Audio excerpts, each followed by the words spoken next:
उनको कैसे देखते हैं? हमारे दल में जो आता है उसकी मानसिकता हम लोग ठीक कर लेते हैं। 2024 के चुनावों से पहले एनडीए के साथ आए ओपी राजभर को लेकर यूपी की सियासत ने नया मोड़ ले लिया है, जिसके बाद लोग यही सोच रहे हैं कि एक वक्त पर सपा की साइकिल पर सवार राजभर का मन अचानक बीजेपी के साथ आने के लिए कैसे बदल गया।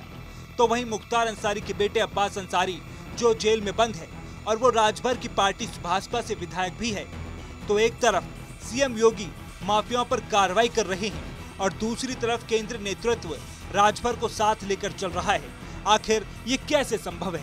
तो इसी सवाल का जवाब देते हुए बलिया की बास्ती विधानसभा से विधायक केतकी सिंह ने कहा कि जो हमारी पार्टी में आते हैं उनकी हम लोग मानसिकता ठीक कर देते हैं।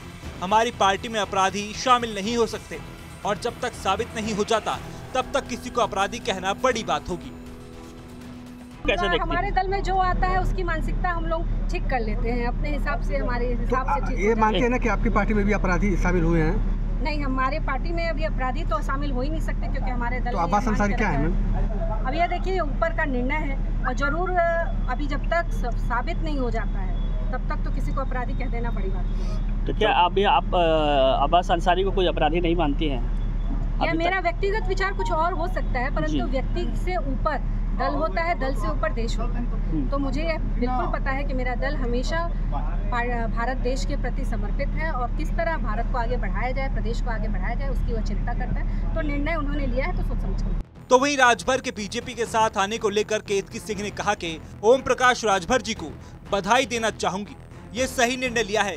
मुझे पता है कि समाजवादी पार्टी जो सपने दिखाती है, जब वहां पहुंचते हैं तो उन्हें लगा कि समाजवादी पार्टी पिछड़ों के साथ, न्याय तो छोड़िए, हमेशा से पिछड़ों के साथ अन्याय करना, उनकी गाय भैंस खोलना, उनका मोटर खोलना, ये पिछड़ों के साथ समाजवादी पार्टी करती आई है। ये बात ओम प्रकाश राजभर जी को कहीं न कहीं समझ में आ गई और ओम प्रकाश जी दल में आए हैं। हम लोग उनका खुले हाथ से स्वागत करते हैं। बिल्कुल, मैं तो ओम प्रकाश राजभर जी को बधाई देना चाहूँगी कि उन्होंने यह सही निर्णय लिया।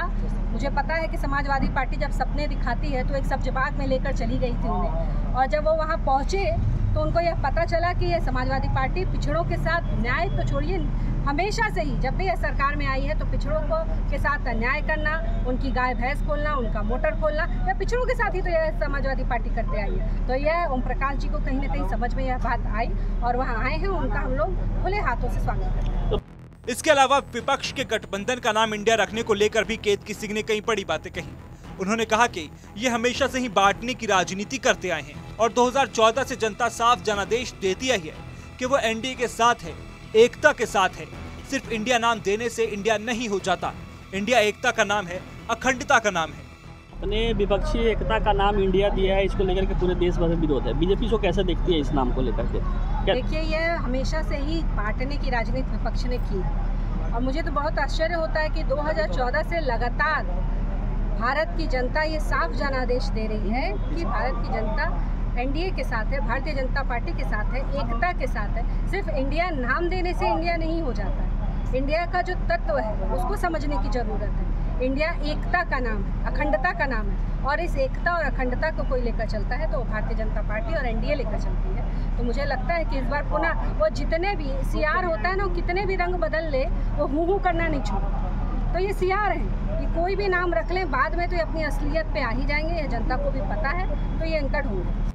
आपको बता दें कि ओपी राजभर के एनडीए में शामिल हो जाने के बाद बीजेपी को यूपी की 80 की 80 सीटों को जीतने के दावे को बल मिलने लगा है। तो वहीं देखना बेहद दिलचस्प होगा कि चुनावों के दौरान किसकी रणनीति बेहतर साबित होती है।